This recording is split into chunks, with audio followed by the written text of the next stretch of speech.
Hi, so today we're going to be learning el presente subjuntivo, or in English, the present subjunctive. So we've got 3 lesson objectives for this class, and essentially we're going to be able to answer 3 questions. So firstly, ¿qué es el subjuntivo? What is the subjunctive? We'll answer this one together. So it's important to know that the subjunctive is a mood and not a tense. Now, what do I mean by this? Well, a tense, as you know, with the previous tenses you've studied, it situates an action in a certain time. So past, present, or future, for example. Well, the subjunctive is different. It instead describes a mood in relation to that action. This might be quite hard to get your head around at first, but it can become a little bit more clearer when we look at the second question for today, which is, ¿Cuándo se usa el subjuntivo? When do you use the subjunctive? And in answering this question, it can be helpful to look at the acronym WEIRDO. This helps me to think of in what situations, in what sort of moods is the subjunctive used. So, for example, it can be used to express a wish, or it is used to express a wish, an emotion, an impersonal expression, a recommendation or a request, a denial or a doubt, and finally, ojalá, which we'll come on to. So let's have a look at these through looking at the Spanish examples of certain triggers of the subjunctive under this acronym.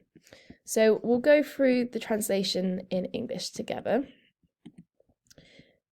So we've got espero que, to express a wish. So espero que simply means I wish that. So if you're expressing a wish, you'd use espero que and then the verb which we'll conjugate later. So all of these expressions are simply triggers or the beginning of phrases which you'll say and then think, I need to use a subjunctive after this. So we've got an emotion. So an example of that is me encanta que. Me encanta que. So that translates to I love that. Impersonal expressions. Now, impersonal expressions means expressions of opinion. So here we're saying es importante que. It is important that. You're impersonally saying this is important. So it is important that. Now, recommendations and requests. Te recomiendo que. Now, this one is a little bit harder to translate because we've got this te in front. But if you think back to your reflexive verbs, you can see that means I recomiendo te, you. So I recommend that you.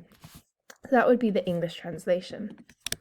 I recommend that you.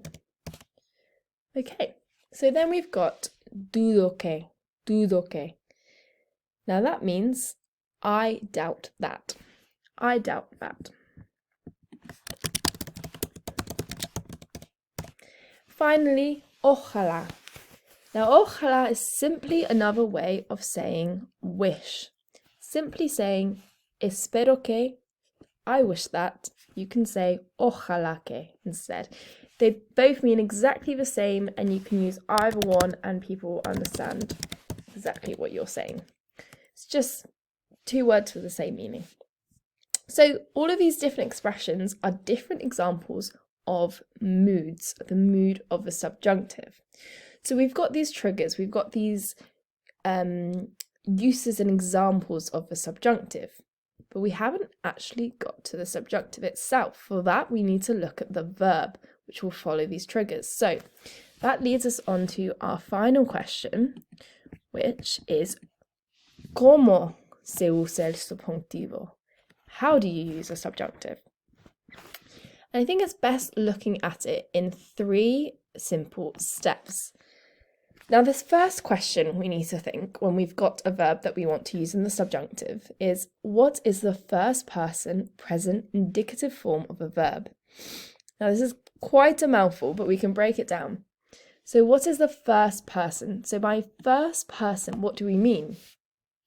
Well, we mean I, we mean yo, the pronoun yo. So if we look at the verb table up here for the subjunctive, you can see the pronoun list. We've got yo, that first person form. So the present indicative, that's a present tense. So we're looking at the yo form of the present indicative. Now, I need to show you why this is important, because when it comes to regular verbs, it can change the way that we look at the subjunctive. Now, if we're taking the stem in the subjunctive and adding on an ending, we need to make sure we're taking the right stem. In irregular verbs, as we've seen, the irregularity is in the stem changes. So, what can we see in this verb table? Where is the first person, the yo form? Well, it's here. We've got tengo. So, as you're used to doing, you take off the ending and you're left with the stem, as with other conjugations. So we've got tengo. The stem would be ting. But what about if we're saying you have, tienes? Now that's slightly different. As you can see here, the stem, if we took off that ending es, you'd be left with, you have tienes, you'd be left with tien. That's two completely different stems. So which one do we use? Well, we want to be using the I, the first person form. So by looking at that first person, we are able to correctly identify which stem to use. So we're not going to be using tien. It's not the correct use. We're going to be using ting. So let's go back and let's look at a regular verb and conjugate it according to this table. So let's look at the word beber, which is to drink. Now what we need to do is we need to remove the ending to find the stem, but we're removing the ending from the first person indicative. So the first person indicative is bebo, which is I drink. Now, if we remove that ending, the o, we're left with the stem, which would be beb. Beb. So now what we have to do, as we do with most verbs when we conjugate, is we need to select which ending to add on. Now this is where the subjunctive is slightly more kinder to us than other tenses or other moods, because as you know with verbs, they either end in AR, ER and IR. And most of the time, each one of these endings have their own conjugations. What the subjunctive does is it takes AR and then it puts the ending IR and ER together in the same conjugation, which basically means you need to learn 2 different conjugations instead of 3. So let's have a look at the table here. These are the endings we've got under AR. So we go yo, ends in e. We've got es, e, hemos, es, en. Now IR and ER, which is up here, they're following the same rhythm, the same structure, but they use A. So a, as, a, amos, ais, an. Now what you've probably noticed, 2 things. First of all, there's an accent here and there's an accent here on the vosotros form, on the you plural form, on the vosotros. So first point. Second point is all of these conjugations in the AR conjugation have an E. All of the conjugations in the IR and the ER have an A, which can make it quite easy to remember when you just think is, hemos, ais, en. And then you have the A form. A, as, a, amos, ais, an. So let's take the stem of beb, and if we wanted to say you drink in the subjunctive, you'd say bebas. Bebas. Because it ends in er, and we're choosing you drink. So it would be bebas. So let's try and combine this with the weirdo moods we learned earlier. So, for example, we would use this if we wanted to say, it is important that you drink. It is important that you drink. So, we would say,